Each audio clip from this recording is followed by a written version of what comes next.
I'm sure it's time to start. Oops, I'm a minute late. Well, it counts at the end of the meeting. Here, let's put you out there.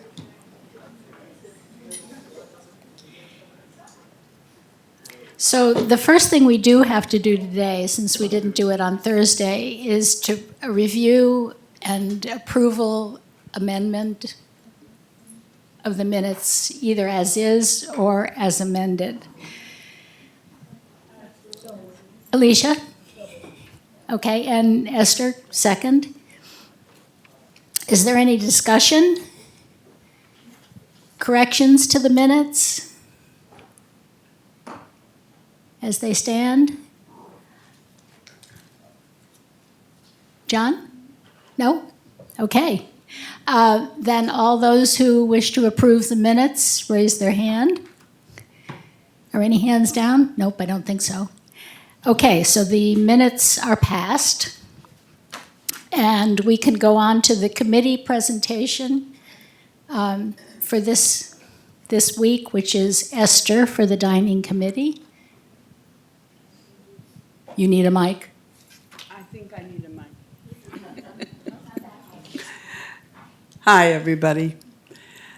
The dining committee advocates for nutritious, enjoyable, and satisfying meals for Whitney Center residents. Part of this is part of our mission statement. The word is advocate. We do not make policy decisions. Thomas Hudson, the Director of Dining Services, attends each of these meetings. Here he receives feedback regarding the foods and food service. Sometimes the committee members act as a sounding board for new innovations. Several times, other members of the dining staff have attended our meetings, and this is quite nice. The minutes of our meetings go to those who have attended the meeting and also to Ken Sandberg, Chef Mike D'Orazio, Kitchen Manager Mike Horniak, and Supervisor Lynn Nestri. This is important so that the dining services and the committee have some kind of communication, so they know what went on to the various parts of the meeting. The committee discusses big issues, as for example, our concern for the low attendance at dinner in the bistro while there is overcrowding in the pub. We also deal with smaller issues like to add a chicken option on the left side of the menu in center stage. We work with the hospitality and the House and Grounds committees. Alder Saunders provides floral centerpieces in center stage. You can be a part of this dynamic committee. Everyone is welcome. We are meeting tomorrow, as we do each month, at 10 o'clock in the morning in the 6th floor conference room, and I really hope to see some of you there. Thank you, Esther. And speaking of committees, there is a proposal that we may be able to act on today, but I'm not sure. It depends on the amount of discussion, I guess. It's been proposed that there be a technology committee, which would make us 13 committees. Personally, 13 is my lucky number, so I'm fine with that. There are 12 of us, and we may have a rotating liaison, which would be good. So there are currently 12 committees of the Residence Council. Some bring events and exhibits that we all enjoy, like art films, art gallery, films, lectures, library, music. Some keep their eyes on the condition of the campus, like garden and landscaping, house and grounds, conservation and nature. Others are forums for concerns and information. dining and health services, for example. I kind of made up these categories to give you an idea of what the committees do. Each committee and interest group, also the interest groups that I didn't even mention here, have the role of being a space that welcomes concerned residents who are interested in this or that. Invitations are not needed to join a committee. If you're interested in a committee, you show up, give your opinions, decide whether or not you're going to stay with it, and that's it. Over the past 2 decades, and I should have made this 3 decades, technology has quite literally taken over our lives. Resistance is futile. Even back when I was young and working, fairly young, teachers and students had fairly steep learning curves with respect to technology. I used to be ahead of my kids. That's somewhat reversed, at least with 2 out of the 3. It was new to most of us way back then, and now it's every 6 months or even sooner, every day. How many of you have heard of Chat GPT? You're right. Yes, sure, Raphael. You're using it, right? So, we really need a committee that pays attention to technology and how it affects us and how we can help each other deal with it. There's a need for a group of us, not chosen by administration or by chance, but who choose to join such a committee. So the proposal is that we establish this 13th committee. So I will open that to, well, actually, it should be moved and seconded and then discussion. Would someone move? Okay, Joe moved and John seconded. Discussion. Oh, come on. Oh, no. Oh, no. Not yet. Alicia? How this committee would function, would it be in tandem with, Could you? There's a mic at your right. Yep.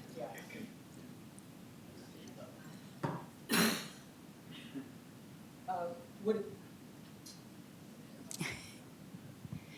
Technology strikes again. thank you.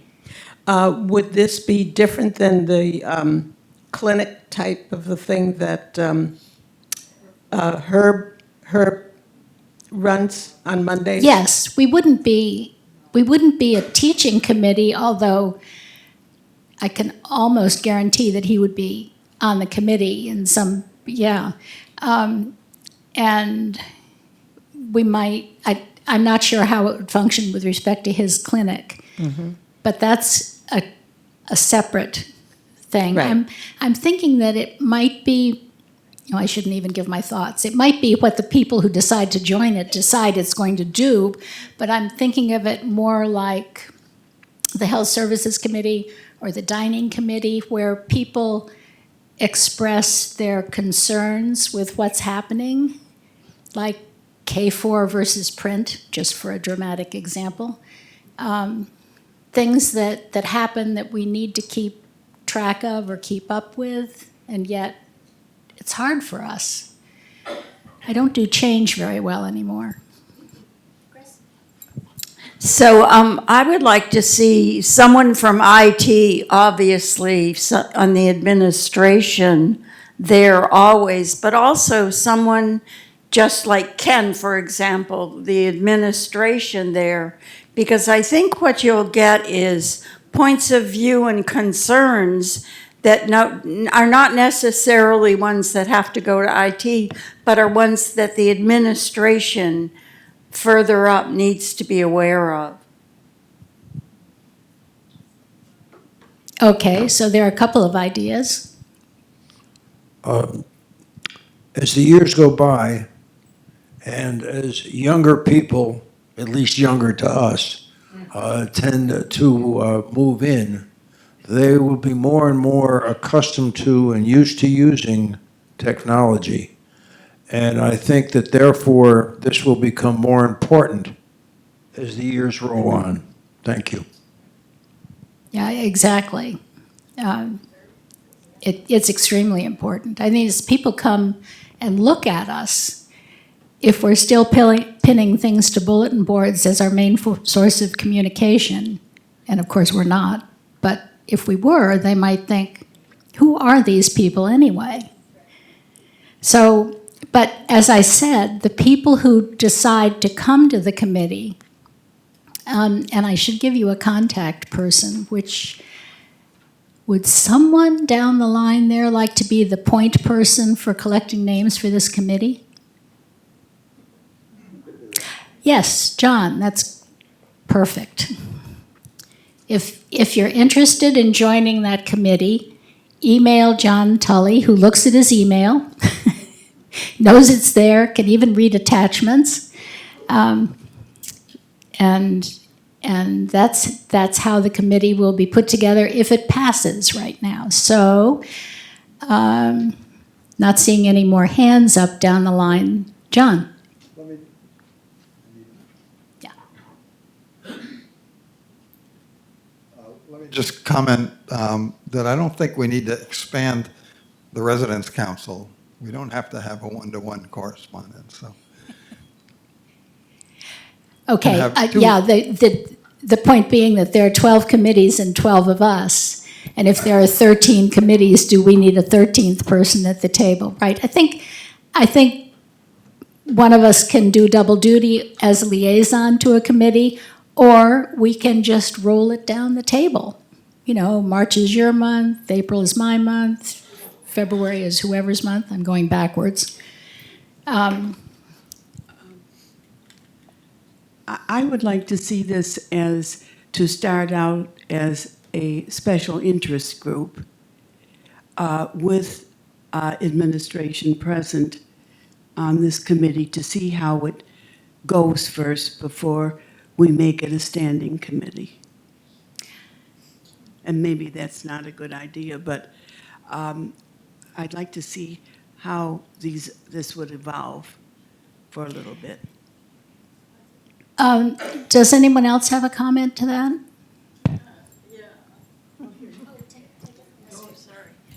Yeah, I feel that it should be a strong committee immediately as it starts, because I think it's very important to us. So I think it needs to be a committee personally. Is there anyone else who feels it should not pop into committeehood immediately?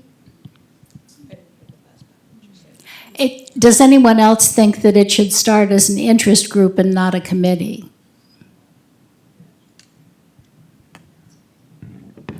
Okay, then I'm going to ask for a vote. All those who would like to see this start as a committee, with John collecting the names of interested people? Any objection? Abstention? Okay, well, it definitely passed. I'm abstaining, but it's okay.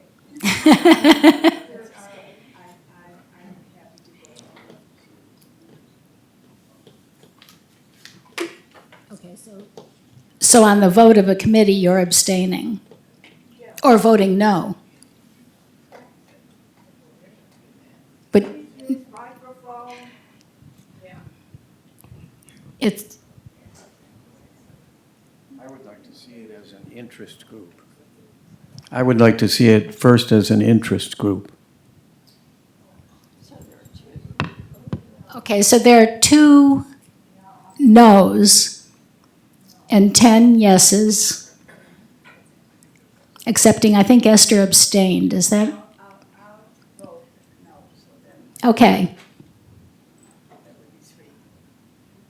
2, I think, yeah. Okay, it's not unanimous, but it is going to happen. Okay.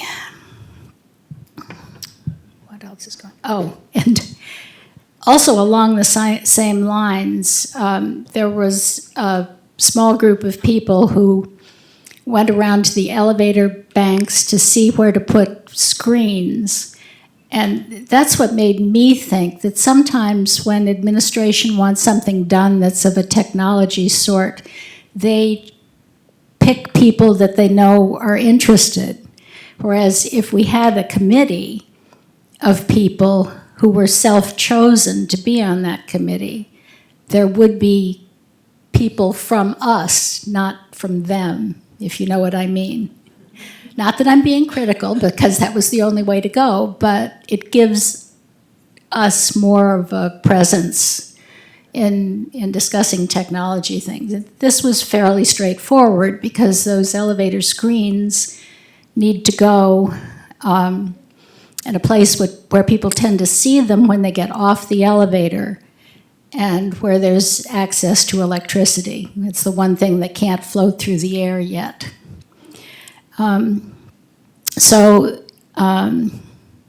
That's along the lines of communication, that there will no longer be signs inside the elevator, but there will be a screen that will not change. It will stay the same all day. And at 10 o'clock or 11 o'clock, whatever time is chosen, it will change to the next day. But it will be outside the elevators. Every elevator, well, every bank of elevators, since we have three double elevators. So the information will be there, but you can't read it while you're riding up and down. You can read it on K4, by the way. Oh, but it disappears on K4. I wish they would, I wish they would fix that.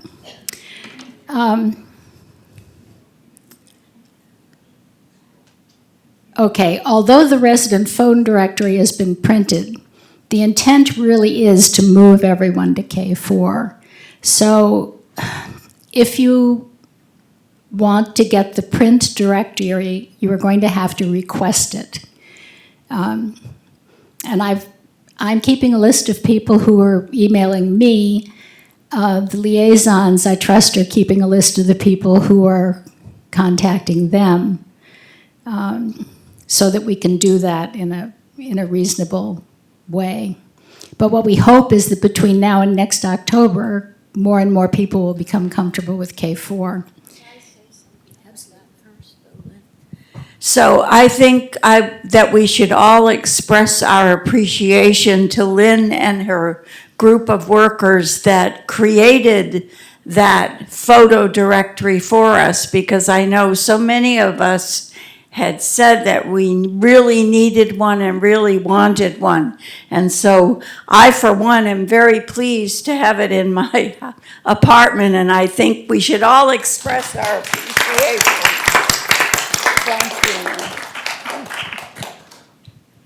You're welcome. Those are the kinds of things I can do, organizing things, making lists, sorting them, not always correctly. But nobody has mentioned that to me, and I'm not telling. There are still going to be bulletin boards here and there for the weekly concert announcements and things. Those will continue to be maintained. And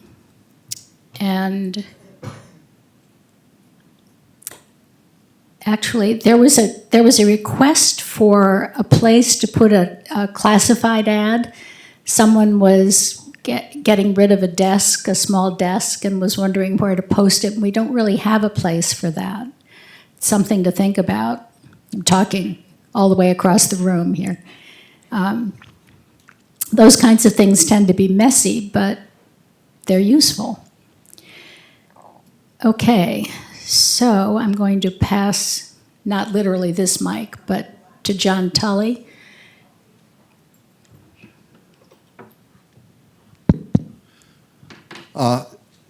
So I'm charged with talking a little bit about dining.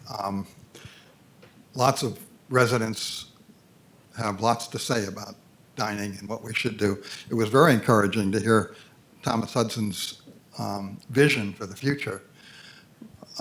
But the most of the comments are about now.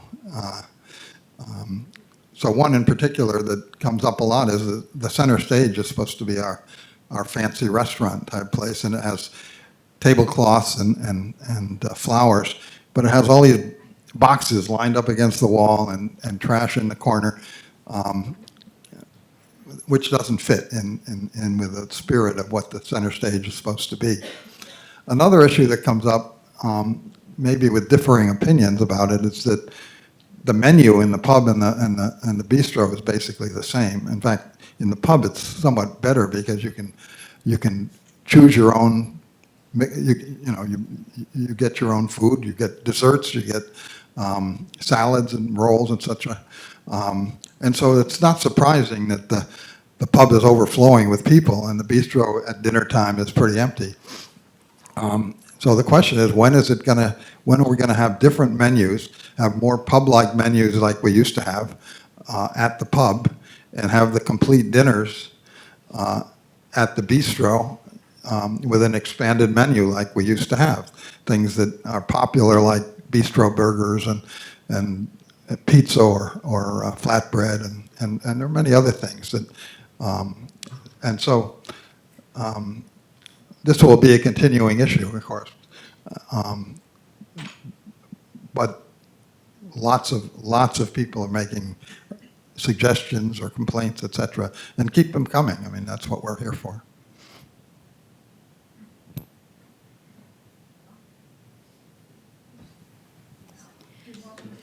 Yes, Esther and Chris are going to talk about the receipts, getting receipts in the pub.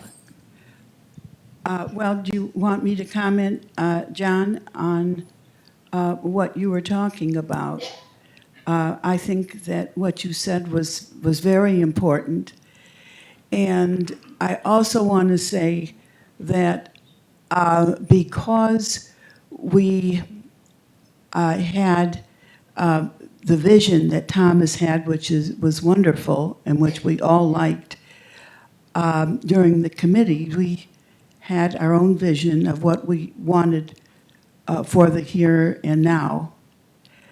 And what we really want to see, as you said, is the here and now. What I'm envisioning is some feedback from Thomas about what is happening. The feedback is important because when we send out a survey, we should have the results of the survey. All of you were kind enough to attend all those 14 meetings, or one of them. I attended all of them. Others attended, and I think we deserve to have feedback. The idea of giving us the omelets all day and the sandwich and a half were good things. We have been advocating that for months. So we didn't have to have all of these meetings to determine that we needed those two things. We need to hear what the other things were. And this is going to be important to hear the feedback from all of the meetings that Thomas had attended, and also from what the dining services have advocated for. Now, you want me to talk about this? I think we're going to let Chris start. Yeah. So last week I went to see Ann Marist in the business office to ask about the print on the receipts, which is, some residents have said is so light they're not able to read it. And we discussed if there was a way to change the receipts that we're all receiving. I was wondering if there was a way to print them with bold ink, you know, the way you can do on your computer, but I was told that was not possible with the machines that we currently have in the bistro and in Center Stage and also in the corner store. So Anne was trying to be very creative because she is a creative person, and she said that although the present machines are not able to help us in that way, she had a couple of other suggestions. So all of you probably are not aware that on K4, you can look up your most recent transactions and they'll tell you there what you just purchased. So that's one way to clarify what you have received if you're not able to read the receipt clearly. But also, she said that if that's not going to help you enough, that she suggested you go to the business office and they'll give you a printout of the receipts. I know they've been doing that for a long time, actually, with people who are asking specific questions about a particular transaction. So at this point, that is unfortunately the only way that we can handle these particular problems, at least as far as she was able to tell us. I don't know. Is there a better solution? Maybe you can help us, Raphael. Yeah, thank you. Thanks for bringing that up. So we looked into the ability to, through the point of sale system, to increase the font size on the receipts and to make them darker. While we cannot bold them, we think we made them a little darker. But what we did do for certain is we increased the font size. So it is a much larger print. It's going to print a longer receipt because we had to increase the font size. But that is now active community-wide. So the next time you purchase something at any one of the venues, take a look at that receipt, and we welcome further feedback on that. I need to investigate a little further and clarify whether or not you can see all transactions on K4. Because I believe what you could see is transactions that are in your account, right? A balance that you owe. And so if you're not on any kind of if you're not on a charge account or on a points balance, I don't know that those transactions will be there. So we just need to investigate that a little bit more. But the receipts will be larger, a little longer, and I think easier to read. And just to expand a little bit on your comment about going to the business office to get those printouts, what we look forward to over the next couple of months is rolling out a resident portal, a website that you could access through K4, where you'll be able to go to view your statements, things that you have charged on your statement balance for you to save, print yourself. So more information to come on that as we deploy that, but that's our goal. Create a little bit more bandwidth in the finance office and create more self-service options for you to get your own information and print and save on your own computers. And we can get receipts in the pub. Now, that's what I'm going to talk about. Okay. Go ahead. I'll be right here. All right. I promise. Because I didn't know until just a few days ago that receipts were being printed out in the pub. And several people have complained that they were charged for meals that they didn't get. They weren't even, they might have been there. I'm thinking that they might have come in for a tasting. And then Brandon might have looked by and charged someone for a meal, even though they weren't eating a meal. And so I think that, I think we should have, just like when you're in the bistro, you get a receipt. And I think in the pub, you need to get a receipt for the meal that you have purchased. And I think that might correct some of the discrepancies that people were complaining of.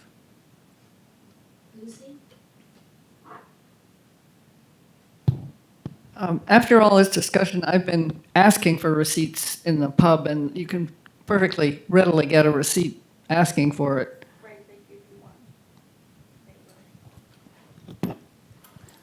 Also, at the end of the day in the pub, they print out all the receipts and throw them away. I wasn't sure that that was a rumor or fact. Oh, okay. Okay. Going carefully through the agenda list, I realized I skipped a very important and usual item, and that is the treasurer's report. Nancy? Which is very brief. That's okay. It's still important.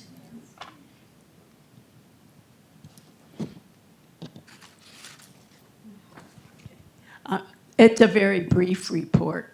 As bills come in, I pay them. And let's see what else. And all of the committees have gotten a sheet that says, it tells them the amount they've spent and what their balance is. And if there are any questions, that's all I have to report. Thank you. Thank you, Nancy. When did the reports go out to the committees? Early the next month. Early, well, this time. This time, they came out, at the end of last week. Yeah, a couple days ago. Yeah, there's some, I put them in the mailboxes. okay, we'll talk. Okay.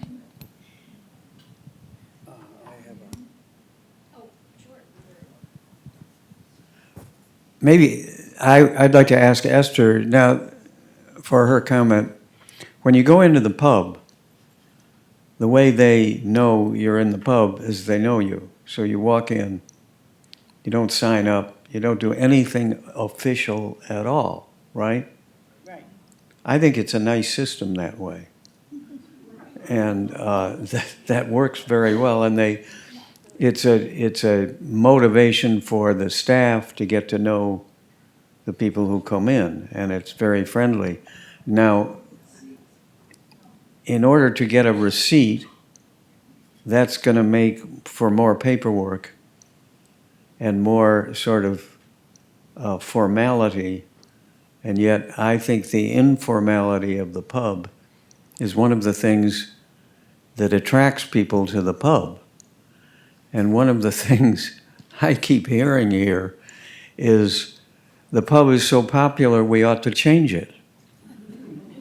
And I'm not sure I quite understand. Anyway, your comments would be good on that, Esther.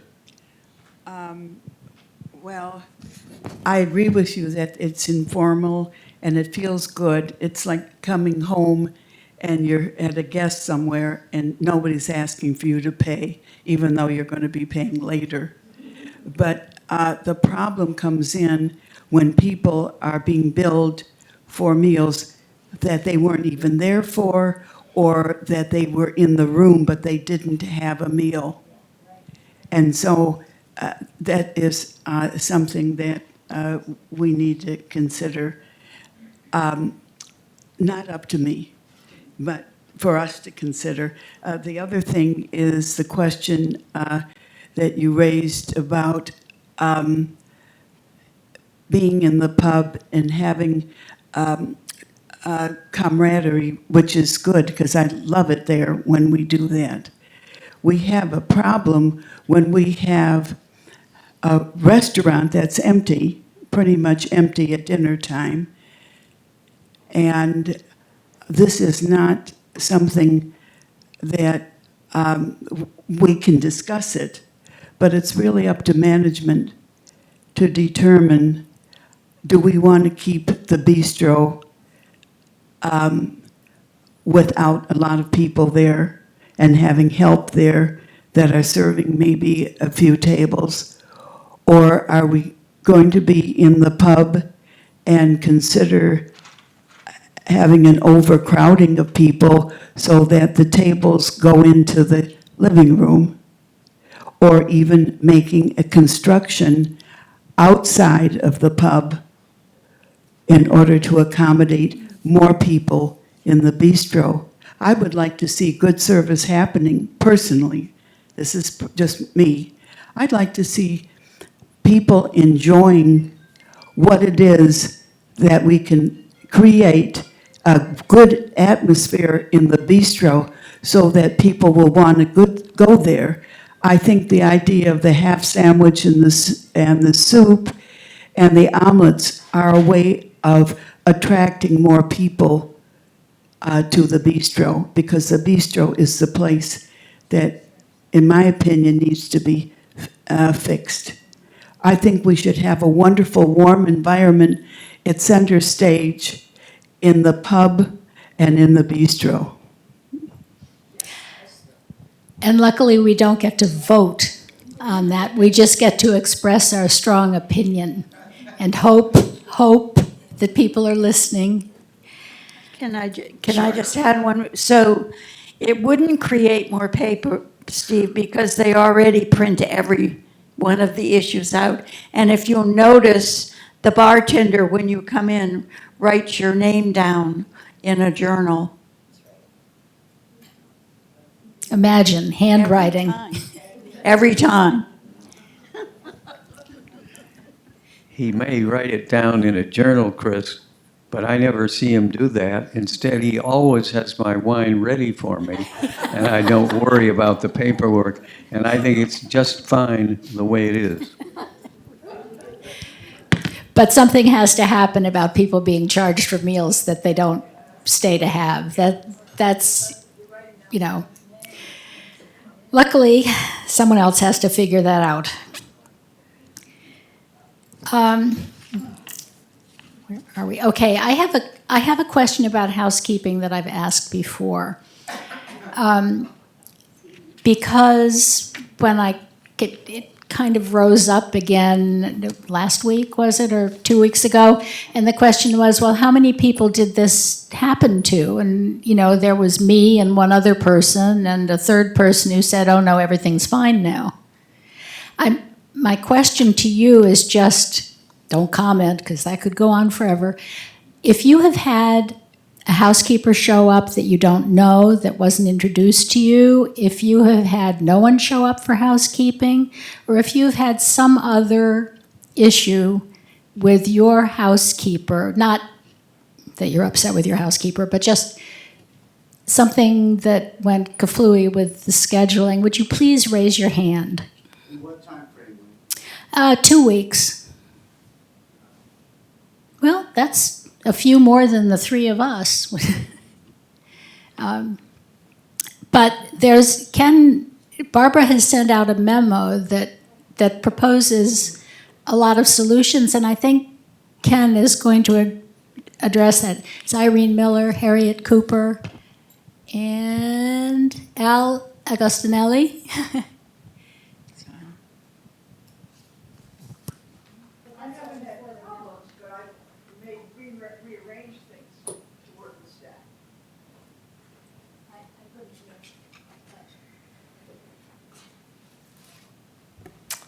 Mrs. Blank said she didn't have problems, but she rearranged things with staff. So we did put a memo out just last week, the end of last week. We are committed to really good communication. Good communication in terms of if there's an issue or concern that we have to reschedule your housekeeping or you have a different housekeeper, we will contact you. So I just want to make sure that we are keeping tabs of that. I've spoken clearly to Barbara and her team, and they're well aware of this as well. So if there are communication issues or concerns, please bring them to Barbara directly. We will certainly continue to monitor this as well. So. Thank you. Thank you, Ken. As usual, at the end of the meeting, if there are comments out there that need to be made, they will be. The next item on the agenda is transportation, which may have been figured out, but still, Roz? Our two full-time drivers, Marvin and Yvonne, do a fantastic job. We also have part-time drivers. I find the problem is they have to go on to other jobs. They come in between driving for schools, etc. So I think we need more help. I wonder if we could find, say, a part-time retired person who can come in and give us some more time. I also want to say, we have residents who might be going out with one of the drivers and say, can you take me so-and-so after my trip? This is not possible. The drivers have a schedule and they have to adhere to it. So if you want to go somewhere else, just book another trip. Also, I had a problem last week. We all have to be mindful of our fellow residents. This is shared transportation. It's not your private transportation. I called for a driver. I had finished my appointment out on Whitney Avenue, and I was told the driver was leaving to go pick up a resident downtown on York Street and would pick me up. I waited, and then he called me, and he said there was a little bit of a problem. He was going to take the highway to take me home, and she refused to go on the highway. She wanted to be taken back right away. The drivers are told not to argue with anyone, and he took her back to Whitney Center, and I had to wait quite a long time to be picked up and brought home.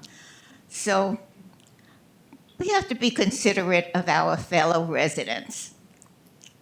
That's it.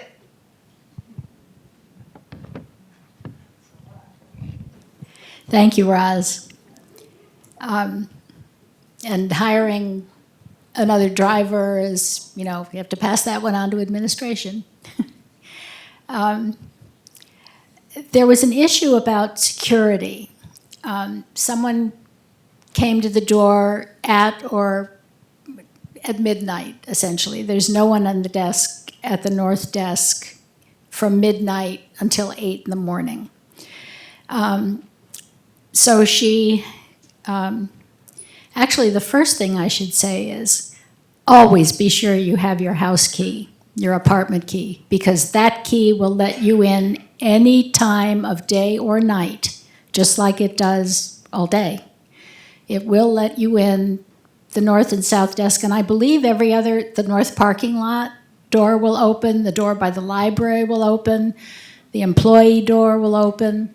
They all work on your house key, so it's important that you have it with you.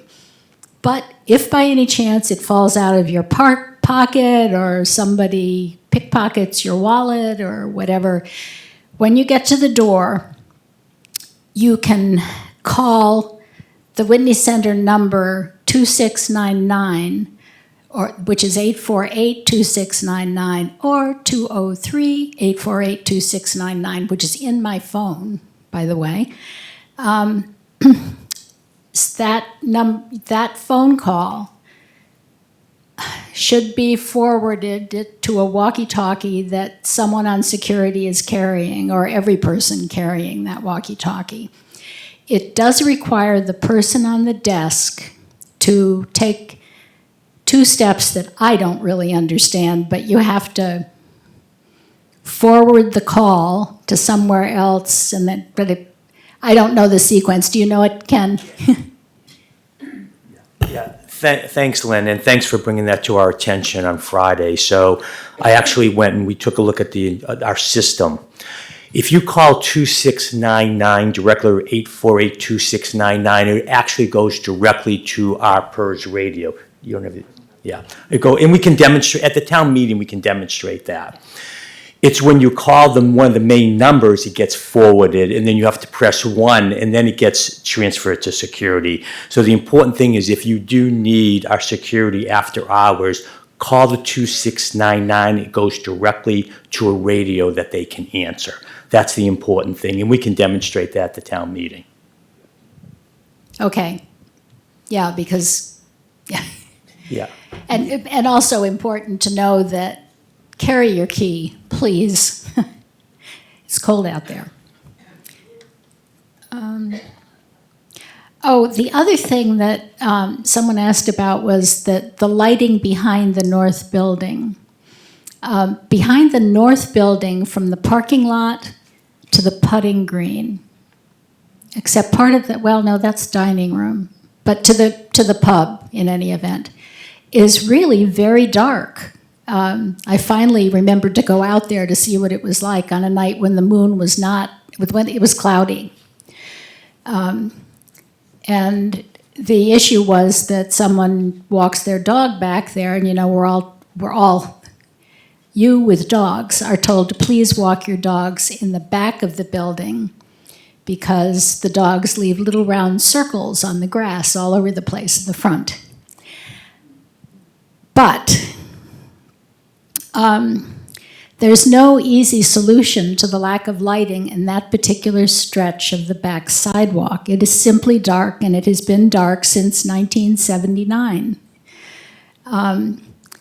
The solution is, if you have one of those tiny dogs with tiny bladders, maybe you just need to go out in the front quickly and hustle back in before anybody sees you.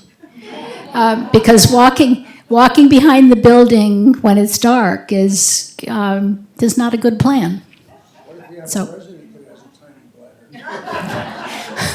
well, then you want to be in the dark. Is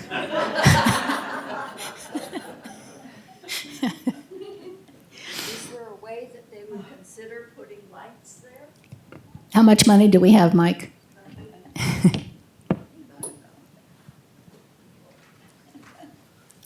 A real answer? Well, no.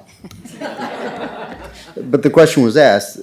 Yeah, we'd love to put lights there if we could, but it's all underground wiring. Those bollards were put up, as you said, Lynn, pre-1979. We'd have to go back into the ground to add lighting. And that's if the circuitry could take it, or we'd have to expand or add another circuit. So it's not an easy fix. Okay? Safety comes first, right? Is that sarcasm? No, I'm Okay, just saying. because yes, safety absolutely comes first, but think about what Lynn just offered. If you have a small dog with a small bladder, it's fine to go outside where there's light and just have the dog go pee. There's no reason to compromise your own safety by voluntarily going somewhere where it's dark. Now, if we had the dollars, yeah, we could expand it, but we don't. We've talked about that quite a bit. We're putting money into other things, like expanding the perimeter security, the PERS system to the gardens, and those kinds of things. So we know we have issues. We can't solve everything at once, but we can work together through our own behaviors to compromise and to figure out what the best solutions are for the time being. So I listen, if we have a couple of, sorry to say this, but if we have a couple of yellow spots in the grass in the front, so be it. So be it. That's sort of where we are. Yeah. Sorry. Yeah, and you can get a bigger dog. A retriever can go all day, an entire work day, with no problem whatsoever.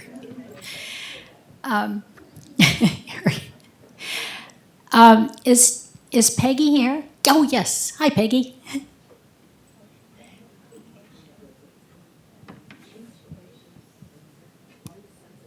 Hello, everybody. Nice to be here with you today. Good news on the COVID front. We have had, it's almost 2 months since our last resident COVID case. It was actually February 17th. So we're coming up close to 2 months. So we're very happy about that. Even our team members, we're not seeing very much, one on occasion now and then, but we're not even seeing that.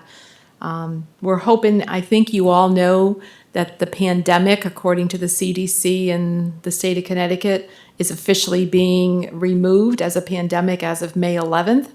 Don't really know what that means because COVID is not going away, but it's not going to be classified as a pandemic any longer.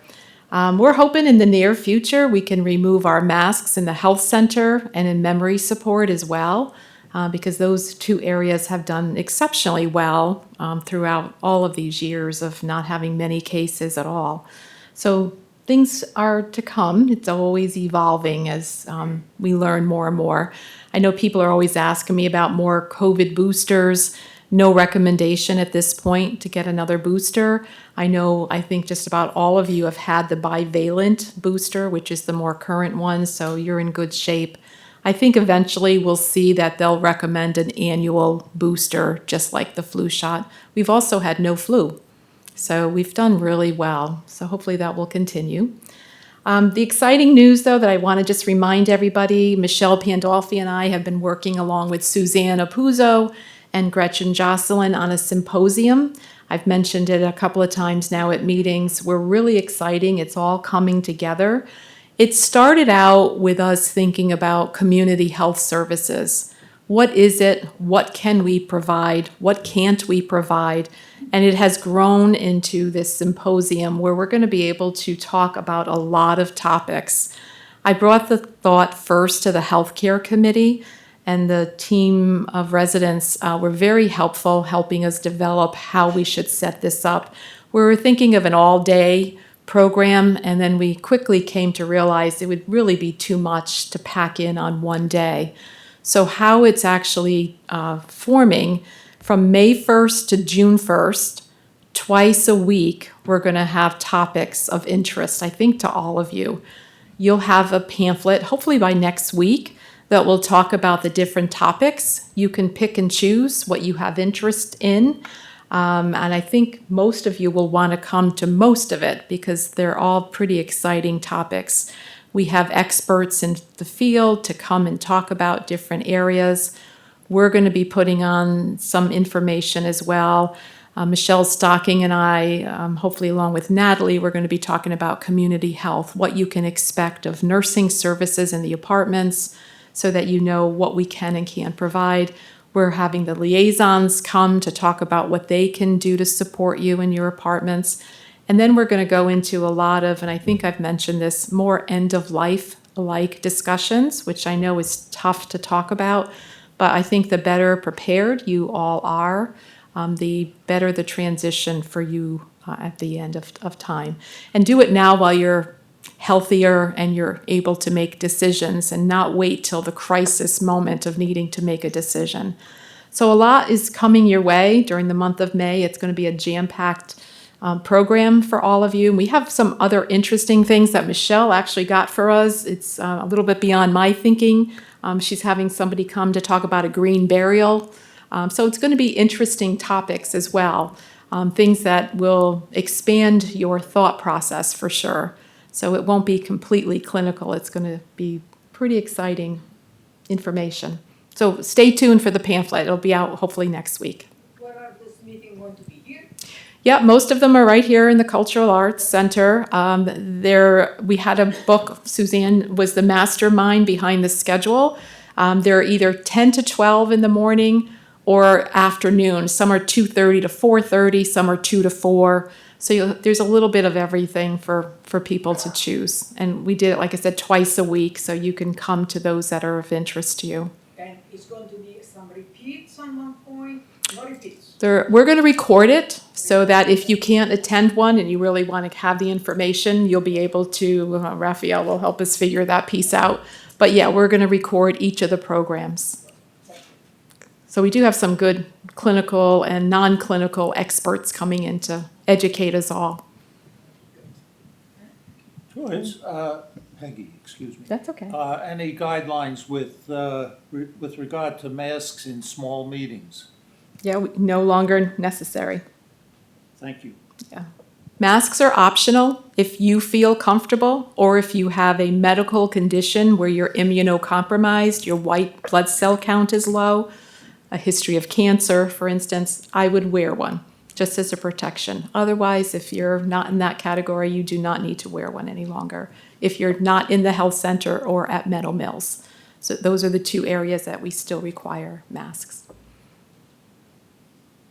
Thank you, Peggy. You're welcome.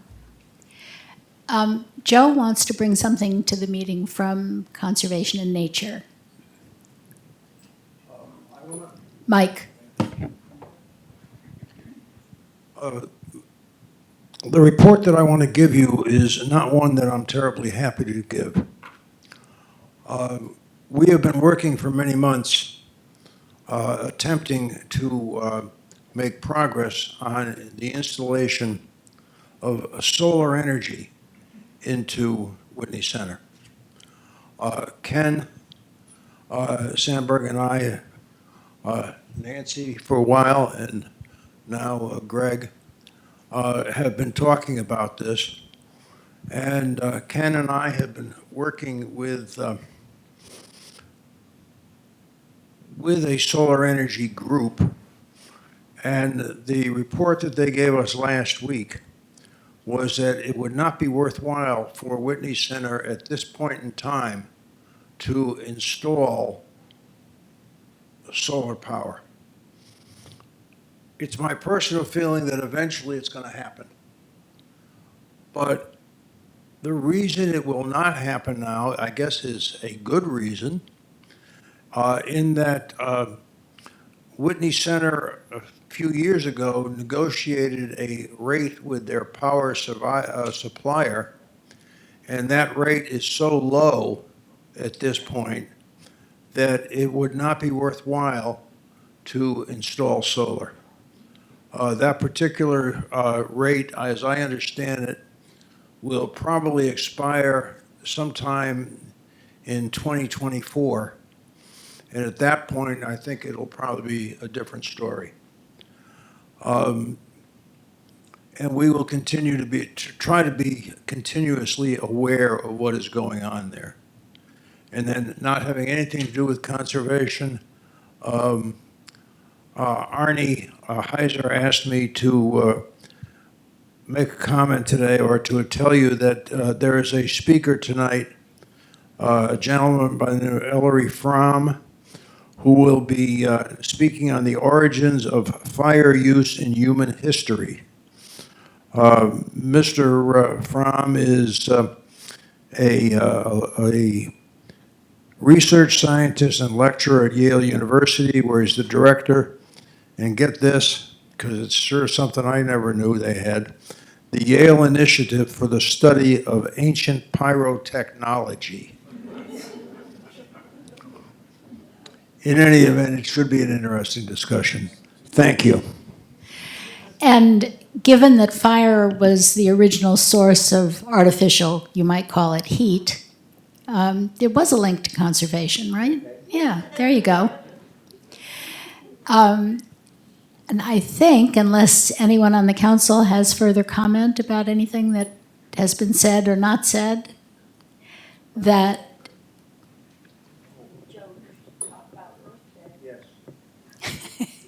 I tried.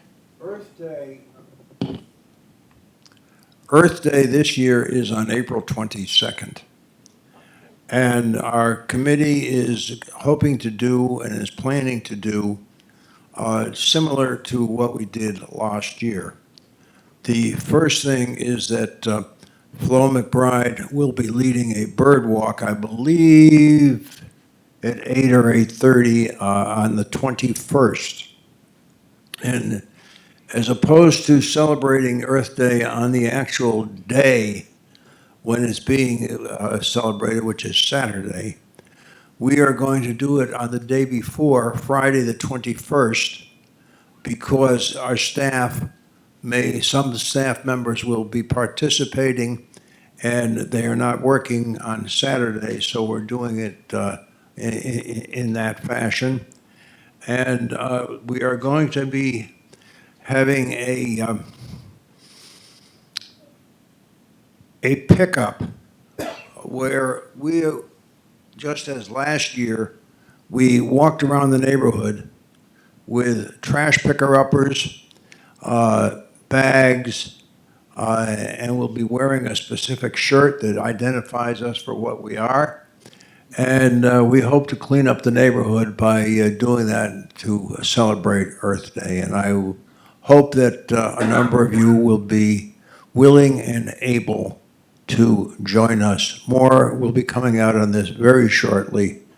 Our committee is meeting, I believe, this Thursday, and I'm sure we'll get something out to you via email and K4 as to what our plans are. Thank you. Thank you, Joe. And I'm pretty sure that concludes all that we have in particular to say and to say to each other. And so it's open to questions, comments.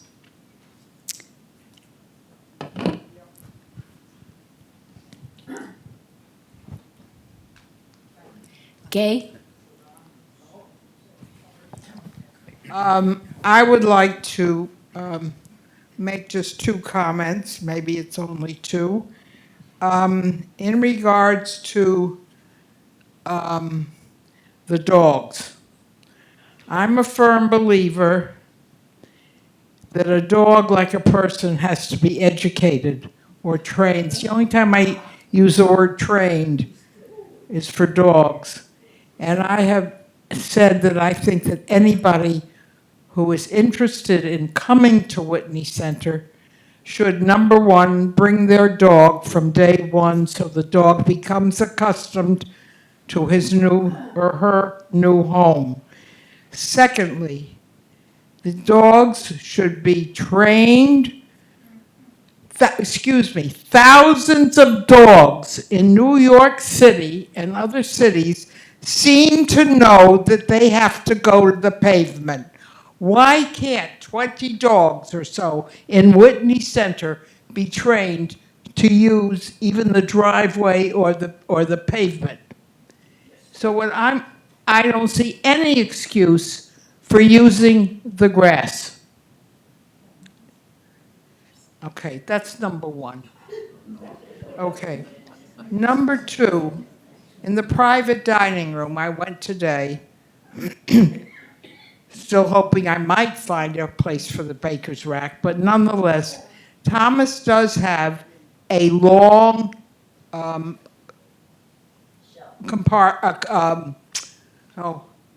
likely he has in the dining room, the buffet, thank you, and holding wine in one corner. That room is dark. Are those shelves that somebody pointed out to me today on the wall, are they recent acquisitions? There are shelves on many walls sticking out above. They're head level. And I think whatever those shelves are holding all over the walls need to be removed. They are jutting into the traffic aisle, and it's not safe. So I don't know why they're there. If they can be put over the buffet, thank you very much, Carol, you remembered that. If they can be put over the buffet, well and good. But anything that protrudes out as a wall shelf is a source of danger, particularly if the lights are dim. And I think that just about covers me. I think that's been noted. Gus? Oh, sorry. That's okay. Just wanted to make a suggestion. I had the occasion to come back here at 11 o'clock on a Saturday night, and the whole south entrance was very well lit, but there wasn't a soul around. Right. And I talked to Dan, and he and I agreed that one thought is for, if you know you're going to come home late, that you call security ahead of time and say, I'm going to be arriving at 11 o'clock. Could someone meet me at the door? And that might help people getting stuck outside. But just to call security ahead, that sounded like a reasonable suggestion to me.